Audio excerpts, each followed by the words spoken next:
ఓం నమః శివాయ శ్రీమాత్రే నమః. మిత్రులకి శ్రీభిలాషులకి అలాగే నన్ను ఎంతగా ఆదరిస్తున్న యూట్యూబ్ ప్రేక్షకులందరికీ కూడా పేరు పేరు ధన్యవాదాలు. మిత్రులరా, మీ అందరికీ పరాదేవత ఎల్లవెల్లా మీతో ఉండి మీ మనోవాంఛ నెరవేర్చాలని మనస్ఫూర్తిగా కోరుకుంటున్నాను. మనం తాంత్రిక పరిహారాల్లో శివుడిని ఆరాధించే విషయంలో మనకి కోరికలు అంటే కష్టాలు అలాగే సుఖాలు ఇవన్నీ అంటే కష్టాలు తీసేసి సుఖాలు మనకు రావడానికి శివలింగాన్ని మనం ఎలా అర్చించాలనేది ఈ చిన్న చిన్న ఉపాయాలు తెలుసుకుందాం. అలాగే మీకు ఈ వీడియో నచ్చినట్లయితే లైక్ చేయండి, ఛానల్ని సబ్స్క్రైబ్ చేసుకోండి, పక్కనే ఉన్న గంట సింబల్ని యాక్టివేట్ చేసుకొని 10 మంది మిత్రులకి షేర్ చేయండి. ఎవరైనా నాతో మాట్లాడాలి అంటే జాతక పరిశీలన కావచ్చు, మీకున్న సమస్యల గురించి తెలుసుకోవాలనుకుంటే వీడియో డిస్క్రిప్షన్లో నెంబర్ ఇచ్చాను, ఆ నెంబర్కి కాంటాక్ట్ చేసి మాట్లాడవచ్చు. అలాగే రెగ్యులర్గా వీడియోలు మీకు రాకపోయినా టచ్లో ఉండాలనుకుంటే వీడియో డిస్క్రిప్షన్లో మన కొత్త ఛానల్ లింక్స్ కూడా ఇచ్చాను. వాటితో పాటు వాట్సాప్ గ్రూప్ లింక్ కూడా ఇచ్చాను. 2 గ్రూపుల్లో ఒక గ్రూప్ లింక్ నిండిపోయింది, 2వ గ్రూప్లో జాయిన్ కావచ్చు. అది నిండితే ఇంకొక గ్రూప్ క్రియేట్ చేస్తాను. ఫేస్బుక్లో కూడా జాయిన్ కావచ్చు. అంటే ప్రతి వీడియో కూడా కొత్త వీడియోని దాంట్లో షేర్ చేస్తాను, పాత వీడియోలని మన పాత ఛానల్లో షేర్ చేస్తూ ఉంటాను. ఇప్పుడు ఈ వీడియోలో మీకు జాతక చక్రంలో శుక్రుడు నీచంగా ఉన్న, బలహీనంగా ఉన్న, దుస్థానంలో ఉన్న శుక్రుడు మనకి కొన్ని ఇబ్బందులు కలగజేస్తాడు. అలాగే ఇప్పుడు ఈ పరిహారం మనం శుక్రుడిని బలపరచుకోవడానికే చేస్తున్నాం. ఇంకా ఎవరు చేయొచ్చు? పెళ్ళి కాని వారు చేయొచ్చు. దంపతుల మధ్య మనస్పర్ధలు అంటే భార్యాభర్తలు బాగా గొడవ పడుతూ ఉన్నవారికి ఈ పరిహారం చేయడం వల్ల అన్యోన్యత పెరుగుతుంది, అంటే ఇద్దరి మధ్య అండర్స్టాండింగ్ పెరుగుతుంది. అలాగే వస్తువులు, ఆభరణాలు, అలాగే వాహనాలు, సొంత ఇల్లు ఇలాంటివి పొందడానికి కూడా ఈ పరిహారం మీకు ఉపయోగపడుతుంది. ఎలా చేయాలి?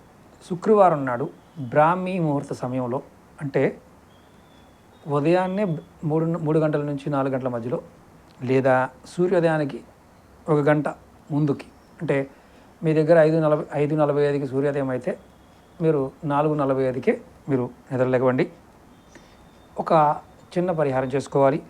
మీరు ఇంట్లో ఒక స్ఫటికలింగం తెచ్చుకోండి, చిన్న స్ఫటికలింగం తెచ్చుకోండి. బయట మార్కెట్లో దొరుకుతాయి, 250 నుంచి మొదలుపెట్టి 1000 దాకా ఉంటాయి. దాన్ని ఏం చేస్తారంటే శుద్ధ జలం అంటే మంచి నీటితో అభిషేకం చేయండి, లేదా గంగాజలంతో అభిషేకం చేయండి. ఆ అభిషేకించిన జలాన్ని మీరు ఒక ప్లేట్లో పెట్టి అభిషేకం చేయండి. తర్వాత భార్యాభర్తలు అయితే వారు ఆ జలాన్ని ఇద్దరూ కూడా స్వీకరించండి. ఆ జలాన్ని, అభిషేకించిన జలాన్ని మీరు తీర్థంగా తీసుకోండి. సింగిల్గా ఉన్నవారు కూడా తీర్థంగా తీసుకోండి. అలాగే మీకు ఇంకొకటి ఏంటంటే, ఒకవేళ ఉపవాసం ఉండగలిగితే మీరు ఒక పూట ఉపవాసం ఉండండి. ఇది శుక్రవారం నాడు చేయాలి. శుక్రవారం నాడు ఒక పూట ఉపవాసం ఉండండి. అలాగే ముఖ్యంగా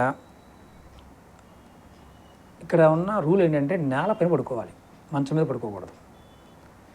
ఇలా ఎన్ని వారాలు చేయాలి? శుక్రవారం మొదలుపెట్టి 20 శుక్రవారాలు చేయాలి. మధ్యలో నెలసరి ఇలాంటివి ఉన్నప్పుడు ఆపేయండి. ఆడవారు సింగిల్గా కూడా చేయొచ్చు, ఇబ్బంది ఏం లేదు. సింగిల్గా కూడా చేసుకోవచ్చు, అంటే భర్త చేయడంటే మీరు చేసుకోవచ్చు. ఒక పూట ఉపవాసం ఉండాలి కంపల్సరీగా.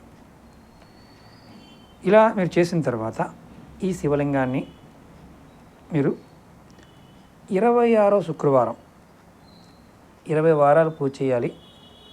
20 శుక్రవారాలు ఉపవాసం ఉండి ఇలా చేసుకోవాలి. 20 వారాల తర్వాత 6 వారాలు మీ ఇంట్లో మామూలుగా పెట్టుకొని పూజ చేసుకోవాలి. తర్వాత 26వ శుక్రవారం నాడు ఒక ఉత్తముడైన బ్రాహ్మణోత్తముడికి తెల్లటి వస్త్రంలో ఈ శివలింగాన్ని పెట్టి మీరు దానం ఇవ్వాలి. ఇలా చేయడం వల్ల కోరిన కోరికలు ఏదైతే ఉంటాయో అవి ఖచ్చితంగా సిద్ధిస్తాయి. అలాగే మీకు మంచి తేజస్సు, అలాగే యశస్సు, మంచి అభివృద్ధి, అంటే కోరికలు అంటే ఏది కోరుకుంటారో అది మీకు ఖచ్చితంగా లభిస్తుంది. ఇది ఆడవారైన మగవారైనా చేయొచ్చు. పీరియడ్స్ టైం ఉన్నప్పుడు మాత్రం ఆపండి, ఇది గుర్తుంచుకోండి. అలాగే నెక్స్ట్ వీడియోలో ఇంకొక ఉపాయం చెప్తాను ఆస్తుల గురించి, దాని పాయింట్ ఆఫ్ వ్యూలో. అలాగే మీకు ఈ వీడియో నచ్చినట్లయితే లైక్ చేయండి, ఛానల్ని సబ్స్క్రైబ్ చేసుకోండి, పక్కనే ఉన్న గంట సింబల్ని యాక్టివేట్ చేసుకొని 10 మంది మిత్రులకి షేర్ చేయండి. ఓం నమః శివాయ శ్రీమాత్రే నమః.